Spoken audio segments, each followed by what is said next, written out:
Assalamualaikum warahmatullahi wabarakatuh. Halo teman-teman, saya Rafika Nisya Ferdianti selaku mahasiswa Program Studi Teknologi Pangan Angkatan 2023. Hari ini saya ingin mempresentasikan terkait PCR.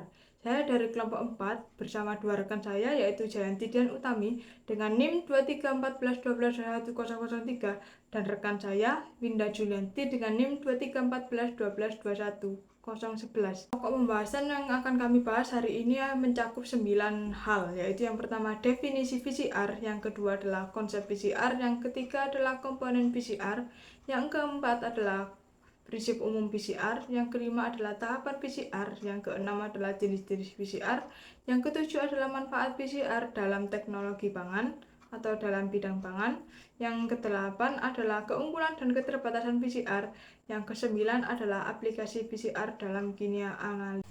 Baik, untuk pokok pembahasan yang pertama adalah definisi PCR. PCR atau polymerase chain reaction merupakan suatu teknik sintetis dan amplifikasi DNA secara in vitro yang melibatkan beberapa tahap yang berulang atau yang biasa disebut siklus, serta terjadi duplikasi jumlah target DNA untai ganda pada setiap siklusnya. PCR merupakan teknologi yang sangat sensitif, sehingga dengan hanya satu molekul saja dapat diperbanyak 2 kali lipat dalam 1 kali siklus suhu. Selanjutnya ada konsep PCR. Secara singkat, konsep dari teknik PCR adalah memperbanyak bagian spesifik dari enzim DNA polimerase yang diinisiasi oleh pelekatan primer dengan menghubungkan deoksiribonukleotida tirofosfat atau yang disingkat dengan DNTP dalam reaksi termal. Hal ini diungkapkan oleh Yuristina Dewi et al. Pada tahun 2018. PCR dalam penerapannya membutuhkan beberapa komponen, antara lain template DNA, terus pasang primer, DNTPS, buffer PCR, magnesium klorida, dan enzim polimerase DNA. Yang pertama ada template DNA, yaitu cetakan untuk pembentukan untaian DNA baru. Yang kedua ada sepasang primer, yaitu suatu oligonukleotida pendek yang mempunyai urutan nukleotida yang komplementer dengan urutan nukleotida DNA template. Yang ketiga adalah DNTPS atau deoksinukleotida trifosfat, yaitu campuran DATP, DTTP, DCP, DGP sebagai building block DNA dalam proses perpanjangan. Yang keempat adalah buffer PCR yang berfungsi untuk mempertahankan pH optimum untuk reaksi PCR dapat berjalan. Yang kelima adalah magnesium klorida, berfungsi sebagai kofaktor untuk menstimulasi aktivitas DNA polimerase dengan meningkatkan interaksi primer dan template. Yang keenam adalah enzim polimerase DNA, yaitu enzim katalis untuk reaksi polimerasi deoksiribonukleotida menjadi rantai DNA. Prinsip umum PCR. PCR terdiri dari beberapa tahap yang dilakukan secara berulang-ulang atau yang biasa kita kenal sebagai siklus, di mana dalam setiap siklusnya terjadi duplikasi jumlah target DNA untai ganda. Untai ganda DNA template atau DNA yang tidak diamplifikasi dipisahkan dengan denaturasi termal. Kemudian, pada suhu tertentu setelah didinginkan, primer akan menempel pada daerah tertentu dari target DNA. Hal ini biasanya terjadi dalam 20-40 siklus, di mana pada siklus keempat DNA target akan meningkat secara eksponensial. Kemudian ada tahapan PCR. Tahapan PCR terdiri dari yang pertama predenaturasi, yang kedua denaturasi, yang ketiga annealing, yang keempat elongasi, yang kelima post-elongasi, dan yang terakhir adalah penyimpanan. Predenaturasi merupakan tahap sebelum proses PCR dilakukan. Hal ini terjadi pada suhu 94 derajat Celcius selama 5 menit. Kemudian ada denaturasi. Denaturasi ini dilakukan pada suhu 94 derajat Celcius dan dilakukan selama 45 detik. Kemudian yang ketiga ada tahap annealing. Tahap annealing atau penempelan terjadi pada suhu 52 derajat Celcius dan terjadi selama 1 menit. Kemudian ada elongasi yang terjadi pada suhu 72 derajat Celcius selama 1 menit.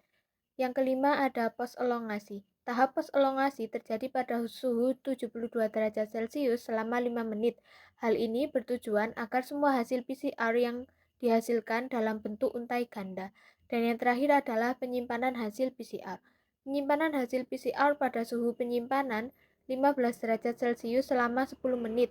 Hal ini untuk melihat kualitas DNA yang dihasilkan dari tahap PCR digunakan gel agorasa 1,2%, kemudian divisualisasi pada mesin luminasi ultraviolet.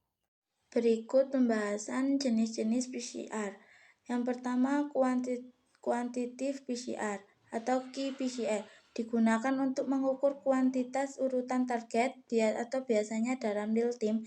qPCR secara kuantitatif mengukur jumlah awal DNA, cDNA atau RNA.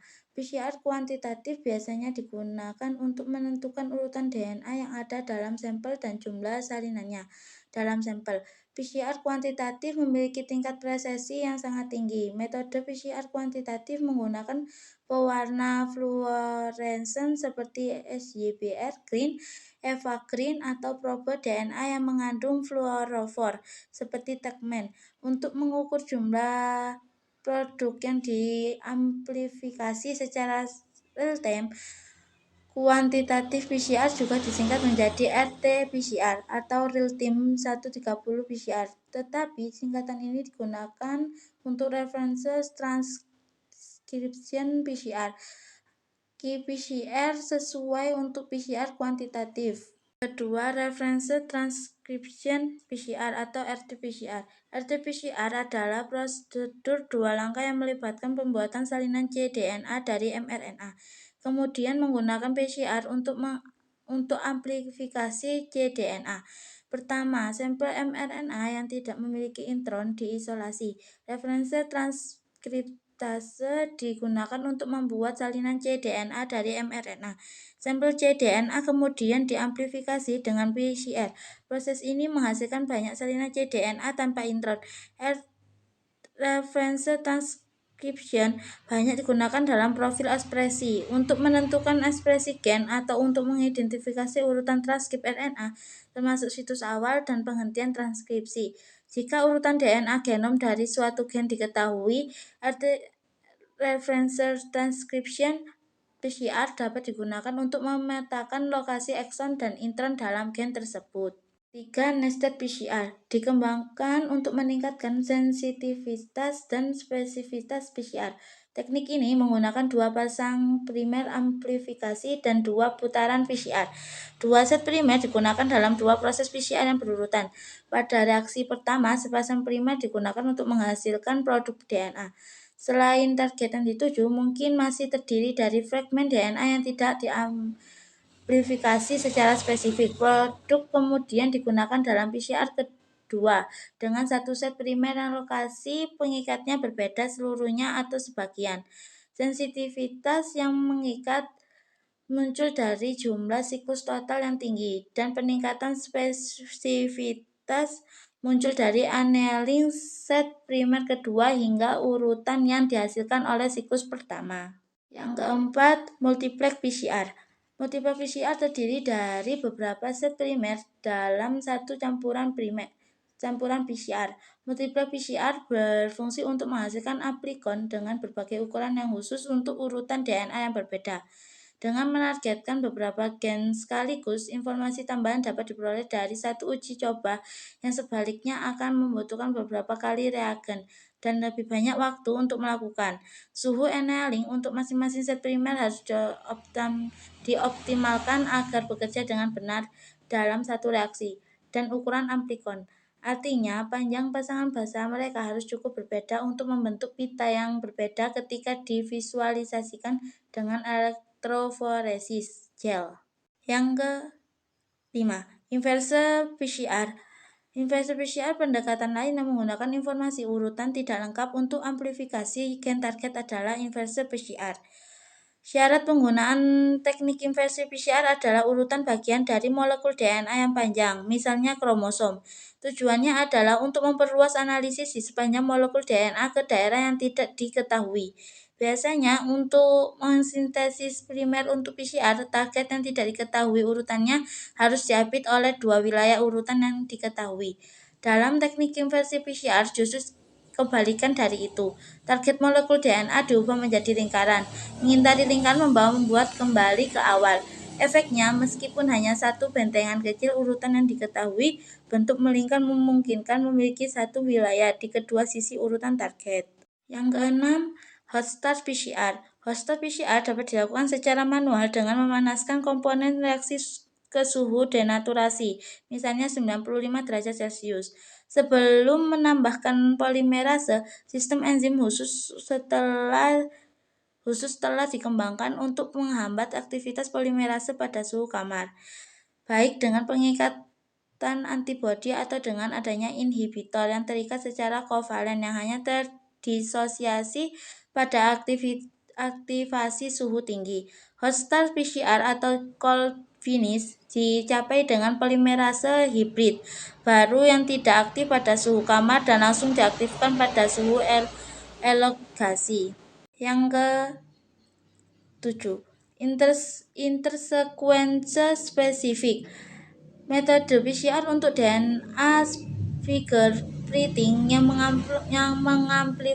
mengamplifikasi regions di antara sekuens DNA pendek yang berulang untuk mendapatkan sekuens fingerprint yang unik. Kemudian fragmen ini diamplifikasikan. Yang terakhir, yang ke-8, single specific primer PCR atau SSP adalah amplifikasi DNA untai ganda bahkan ketika informasi sekuens hanya tersedia di satu ujung. Metode ini memungkinkan amplifikasi gen yang hanya tersedia informasi sekuens parsial dan memungkinkan genom searah berjalan dari daerah yang diketahui ke daerah kromosom yang tidak diketahui. Kemudian ada manfaat PCR dalam bidang pangan. Manfaat PCR dalam bidang pangan sebagai berikut. Menurut Widya Stuti pada tahun 2017, PCR dapat mendeteksi kandungan mikroorganisme berupa virus, bakteri, patogen dalam makanan. Kemudian menurut Widya et al. Pada tahun 2024, PCR dapat digunakan untuk mengautentifikasi produk pangan halal. Dan menurut Li et al. Pada tahun 2023, PCR dapat digunakan sebagai identifikasi pemalsuan pada produk pangan. Berikutnya yaitu pembahasan keunggulan dan keterbatasan PCR. Keunggulan PCR dikatakan sangat tinggi. Hal ini berdasarkan atas spesifitas, efisiensi, dan keakuratannya. Spesifitas PCR terletak pada kemampuannya mengamplifikasi sehingga menghasilkan produk melalui sejumlah siklus. Keakuratan yang tinggi karena DNA polimerase mampu menghindari kesalahan pada amplifikasi produk. Selain itu, kelebihan lain metode PCR dapat diperoleh pelipet ganda suatu fragmen DNA sebesar 200 kali setelah dilakukan 20 siklus reaksi selama 220 menit. Keterbatasan PCR yaitu memerlukan peralatan khusus, membutuhkan waktu lebih lama dan biaya yang tidak sedikit. Kekurangan metode PCR adalah adanya kemungkinan hasil yang positif atau negatif palsu. Keberadaan inhibitor akan mengandung amplifikasi sehingga memberikan hasil negatif palsu. Faktor lain yang menyebabkan hasil negatif atau positif palsu adalah kontaminasi, ketidaksesuaian antara gen, target, dan sekuen primer, variasi kondisi eksperimen, prosedur ekstraksi asam nukleat, dan deteksi produk PCR. Untuk yang terakhir adalah aplikasi PCR dalam kimia analitik. Terbagi menjadi 4, yaitu amplifikasi DNA, deteksi dan identifikasi, aplikasi riset, dan juga diagnosis medis. Yang pertama adalah amplifikasi DNA.